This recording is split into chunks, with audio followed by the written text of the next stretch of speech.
سوالی است که در ذهن تمام شمایی که خان را میشناسین هست که چرا یک ویدیوی نظامی بر علیه پاکستان ساختین و بعد از یک روز او ویدیو را دلیت کردین؟ آیا ترسیدین از پلیس پاکستان یا کدام تهدیدی؟ افغانستان شما حالا خورد هستی کلان شدی باز میفهمی. من کل شخصیت ها رو خوش دارم امروزشون مصاحبه بکنم. خب بیشتر و بیشتر میخوایم که امروز مشهورترین یوتیوبر جهان برنامه داشته باشه، مستر بیست.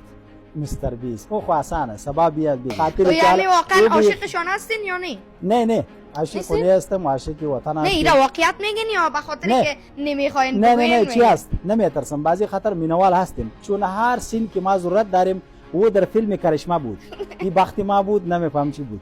حالا کل دنیا از ای آی استفاده میکنه. ما دیدم مکمل یعنی فیلم از ای آی جور شده اما یک سین ای آی جور شده که کس نمیشناسه که اصلی است یا بدل است. انگیزه اصلی شما برای ساخت این ویدیو چیست؟ شهرت، سرگرمی، هنر یا تجربه؟ و د دنیا په چارو وارو باندې هر سړی عاقل دی چې سړی په سړی کېږي عقل بل دی.